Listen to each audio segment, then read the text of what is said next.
और कूटनीतिक दृष्टि से विश्व के पटल पर एक शक्तिशाली और प्रभावशाली देश के रूप में उभरता जा रहा है और देश के अंदर सामाजिक और आर्थिक सशक्तिकरण का नया दौर चल रहा है, त्यों-त्यों अनेक प्रतिगामी शक्तियां भारत की इस अभूतपूर्व विकास को और प्रगति को रोकने के लिए अनेक प्रकार के षड्यंत्र करती दिखाई पड़ रही है।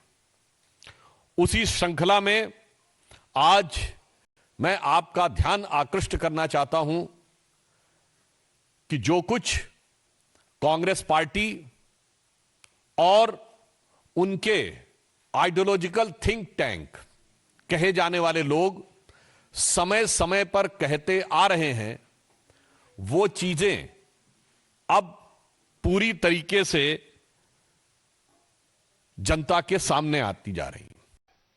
ओवरसीज कांग्रेस के प्रेसिडेंट सैम पित्रोदा, जो कांग्रेस के आइडियोलॉजिकल थिंक टैंक के प्रतीक माने जाते हैं, उन्होंने आज चाइना को लेकर जिस प्रकार का बयान दिया है, उससे यह बात बहुत साफ हो गई है कि कांग्रेस पार्टी के चीन के साथ हुए करार का इजहार सैम पित्रोदा ने दिन दहाड़े कर दिया है। प्रत्यक्ष रूप से साफ साफ दिखाई पड़ रहा है। और ऑन द लाइटर नोट मैं कहना चाहूंगा, हिंदी में कहावत होती है, गुरु गुड़ रह गए और चेला शक्कर हो गए, मगर यहां जो चेला है वो तो गुड़ रह गए और गुरु चीनी हो गए। परंतु गंभीर बात यह है कि जिस प्रकार की बात सैम पित्रोदा जी ने कही है, वो भारत की अस्मिता, भारत की कूटनीति और भारत की संप्रभुता पर बहुत गहरा आघात है। उन्होंने इस प्रकार की बात कही कि चीन के साथ तो किसी प्रकार का विवाद ही नहीं है, जैसे भारत ही अग्रेसर की भूमिका में, यानी आक्रामक मुद्रा लिए हुए। और यह कोई उनका अलग बयान नहीं है। ये ओवरसीज कांग्रेस के चीफ है, यानी समुद्र पारी कांग्रेस के प्रमुख हैं। अब समुद्र पार से तो सोरस के सुर भी कांग्रेस के साथ मिलते हुए नजर आते हैं, परंतु यहां पर एक बहुत गंभीर बात है कि जो कुछ सैम पित्रोदा ने कहा है, यह कोई आइसोलेटेड इवेंट नहीं है, आइसोलेटेड स्टेटमेंट नहीं है। इसी भाव और इसी विचार के अनेक स्टेटमेंट राहुल गांधी पहले दे चुके हैं। याद करिए, राहुल गांधी जी ने विदेश में क्या कहा था कि चाइना ने बड़ा संघर्ष करते हुए ऊपर उठने का उदाहरण प्रस्तुत किया है उन चुनौतियों के बीच से। आपको याद हो, अभी कुछ दिन पहले के अपने विदेशी दौरे में क्या कहा कि चाइना ने अनएम्प्लॉयमेंट को बहुत अच्छे तरीके से टैकल किया है, जबकि फैक्ट ऑफ द मैटर है इस समय चाइना में एम्प्लॉयमेंट रेट 24% है।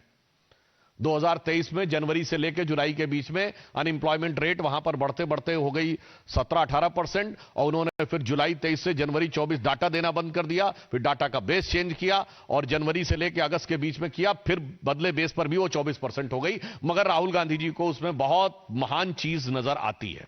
फिर याद करिए, यही लोग कहते थे कि चाइना में प्रेस फ्रीडम इंडेक्स में हमसे ऊपर है, जबकि चाइना के डिफेंस मिनिस्टर ली शॉन्गफू गायब हो गए, चाइना के फॉरेन मिनिस्टर क्विंग गैंग गायब हो गए, वहां की सबसे बड़ी कंपनी अलीबाबा के चीफ जैक मा गायब हो गए, परंतु इनको उसमें भी नजर आता था। अब आप आइए, इसके बाद उन्होंने कहा कि इकोनॉमिक ग्रोथ बहुत शानदार की गई है।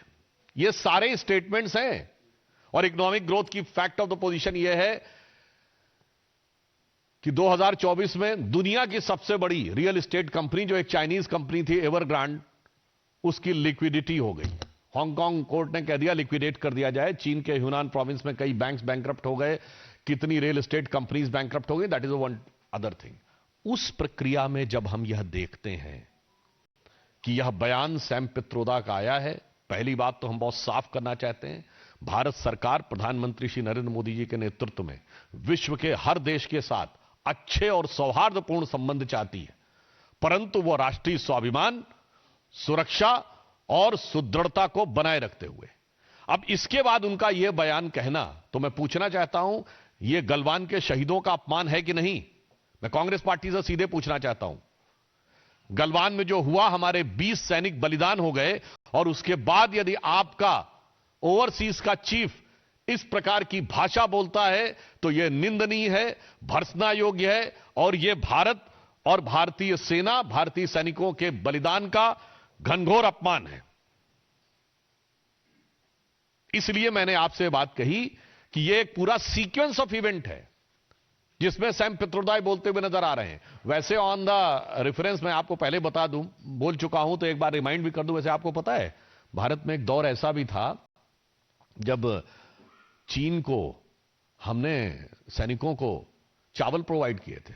21 जून 1952 को जवाहरलाल नेहरू की प्रेस कॉन्फ्रेंस में उनसे पूछा गया कि आपने क्या चीन की सेना को रसद प्रदान की है, तो उन्होंने कहा हां हमने थोड़ी मात्रा में की है, पर वो हजारों टन चावल था और कहा इसलिए कि उनको बहुत जरूरत है, हम उनको जिंदा रखने के लिए दे रहे हैं। जबकि उस समय तिब्बत में एट्रोसिटीज हो रही थी और वो इसलिए था कि उस समय चाइना का नियरेस्ट शहर चेंगडू 2000 किलोमीटर से अधिक दूर था और सड़कें भी खराब थी। भारत से तवांग से 250 पौने 300 किलोमीटर की थी और सड़क भी अच्छी थी।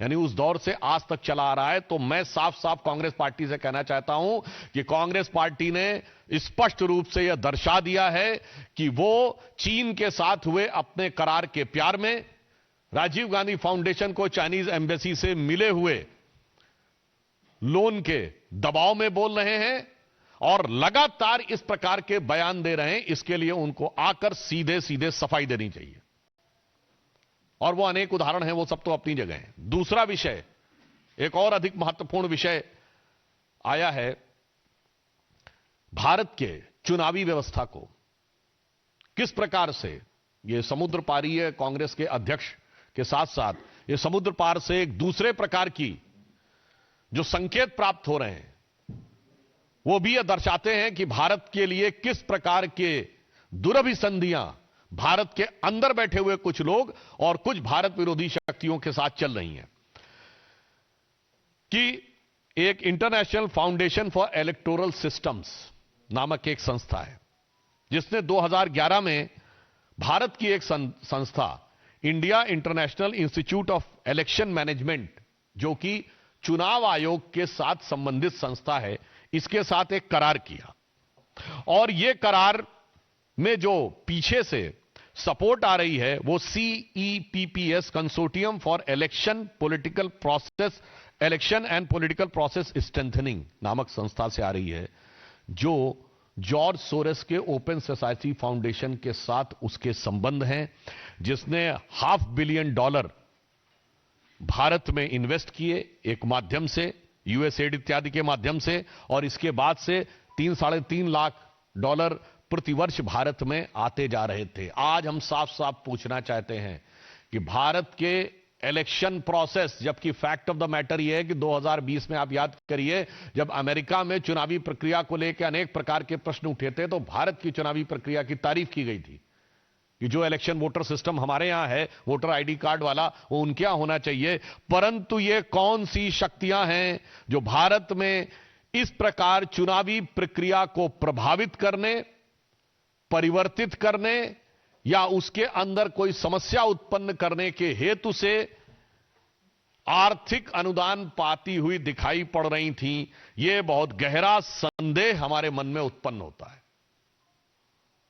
यानी बहुत साफ है कि सोरस की सुर, अंकल सैम के सुर और उसके बाद जो कुछ यहां कांग्रेस बोलती है वो साफ नजर आता है। यानी अगर हम ये कहें जो सैम पित्रोदा बोले हैं, ऐसा लगता है कि लिरिक्स जो हैं वो सैम पित्रोदा के हैं और उसके गीतकार सोरस हैं और उसके ऊपर सिम्फनी बजाने का काम कांग्रेस पार्टी और इंडी गठबंधन के लोग कर रहे हैं। तो आज हम साफ साफ देश की जनता से कहना चाहते हैं कि अब कोई किंतु परंतु नहीं रहना चाहिए। और तीसरा विषय जो आप सबको ध्यान है, कांग्रेस के वरिष्ठ नेता और लोकसभा में उपनेता श्री गौरव गोगोई का जिस प्रकार के जॉर्ज सोरस के इस फाउंडेशन के साथ कनेक्शन नजर आता है, पाकिस्तान की एम्बेसी में उनकी बातचीत की फोटो,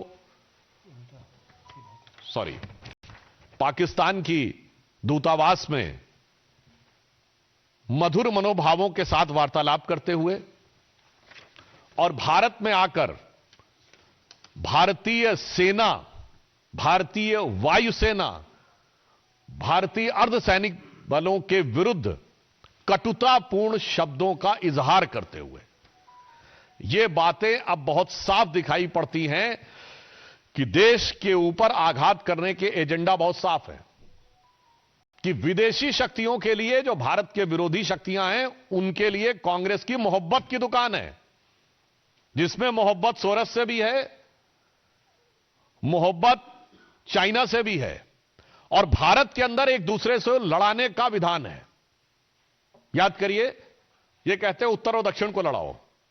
इनके कर्नाटक के वित्त मंत्री ने कहा था कि साउथ में रेवेन्यू कलेक्शन ज्यादा है तो उत्तर से अलग होना चाहिए। इनके तेलंगाना और तमिलनाडु के मंत्रियों ने उत्तर प्रदेश और बिहार के बारे में जो बोला, वो क्या है, एक राज्य को दूसरे राज्य से लड़ाओ,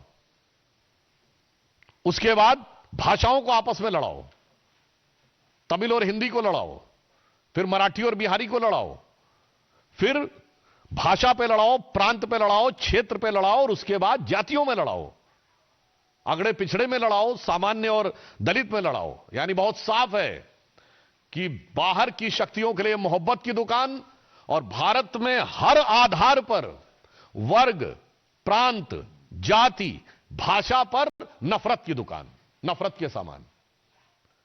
और इससे मैं अंत में यह स्पष्ट कहना चाहता हूं कि इससे श्री राहुल गांधी ने जो बयान दिया था कि has to fight with Indian state, वो अनायास मुंह से निकला हुआ, लापरवाही में कहा गया बयान नहीं था। एक सुविचारित, सुव्यवस्थित योजना के अंग का प्रकटीकरण था। It was not just a careless slip of tongue, but it seems to be an expression of a well thought of structured design that how to demean and damage the India's strength and sovereignty. तो इसलिए अब हम बहुत स्पष्ट रूप से यह देश की जनता से कहना चाहते हैं कि यह सब कुछ जो दिखाई पड़ रहा है, चीन की तारीफ से लेकर, सोरेस फाउंडेशन से समर्थन से लेकर, भारत के अंदर सबको एक दूसरे से लड़ाने से लेकर, और इंडियन स्टेट से लड़ाई करने की बात, मुझे लगता है अब किसी भी प्रकार का कोई बचाव का स्कोप कांग्रेस पार्टी के पास नहीं रह जाता है। और इस विषय पे कांग्रेस पार्टी से, यद्यपि मैं अभी भी उनसे कहना चाहूंगा कि वो आकर अपनी स्पष्ट रूप से सफाई दें, परंतु मुझे लगता है कि उनकी सफाई देने का उनके पास कोई आधार नहीं बचा है। और बहुत दुख की बात यह है कि इस प्रकार की शक्तियों से हाथ मिलाते हुए या उनके सुर में सुर मिलाते हुए बात करते हुए भारत के अंदर के दलों का समर्थन हर राष्ट्रभक्त को बहुत पीड़ा देता है और उसके साथ गंभीर प्रश्न भी उठाता हुआ प्रतीत होता है। धन्यवाद। Mohit Bhatt, then Pragya. Sir, there is this question that is also being raised by Department of Government Efficiency, where they have put out a tweet that how $21 million were being given in India for voter turnout. They have not given out details, but that is also the question that everybody is raising, that why such money was being given and now it has been cancelled. How do you see this? And you want the government to take an action because it's a serious issue, sir. There are certain indications which are coming, now becoming gradually clear and explicit, that how those things are going or were intended to interfere in the Indian elections. I would like to remind that US President Donald Trump has also said that there was a design by the Soros and other things who want to destabilize the government in India and Bangladesh. And also I would like to remind that the last Lok Sabha election was the only election in the history of India in which a foreign government has given a statement. The Russian government officially has said, their external affairs spokesperson has said that there is a foreign interference in India. So I think since our government is keeping a strict vigil on every situation, so whatever is required will be appropriately dealt with, but the moral question becomes too big and too high in front of the opposition, which it is incumbent on their part if they want to prove their credentials of national integrity. Pragya. It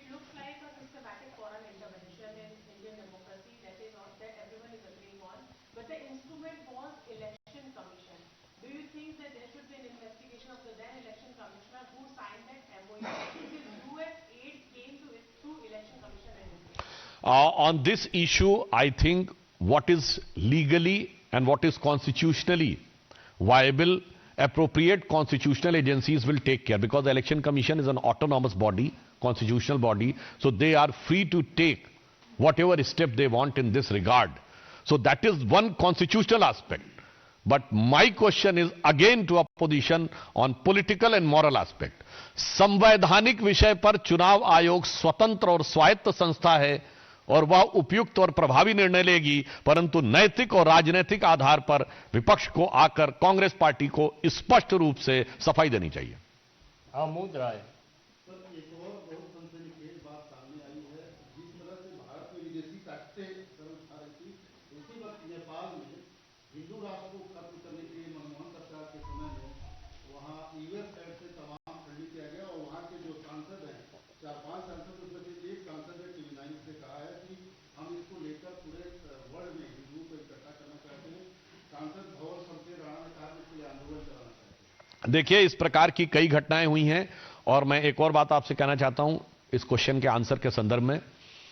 आपको याद हो 2021 में दुनिया के कई विश्वविद्यालयों में, जिसमें अमेरिका के बड़े प्रतिष्ठित विश्वविद्यालय थे, एक नहीं कई यूनिवर्सिटीज में एक कॉन्फ्रेंस हुई थी, उसका नाम था डिसमेंटलिंग ग्लोबल हिंदुत्व, यानी वैश्विक स्तर पर हिंदुत्व को ध्वस्त करना। फिर 2023 में भारत में 22 और 23 दोनों में कॉन्फ्रेंस हुई तमिलनाडु में, इरेडिकेशन ऑफ सनातन धर्म, यानी सनातन धर्म का समूल नाश करना। और अब उनकी फंडिंग कहां से हो रही है, ये तो अब अमेरिकन एजेंसीज के जो स्रोत उभर के सामने आ रहे हैं उनकी जांच में उससे उभर कर सामने आता जा रहा है। और मैं पुनः यह बात कहना चाहूंगा, फिर कोई इस बात को जाके चेक कर ले, यही 2021 का वर्ष है जिसके बाद बहुत से स्टांस भारत के समाज, देश और वर्ग और जाति के बारे में कांग्रेस का चेंज होना शुरू हुआ।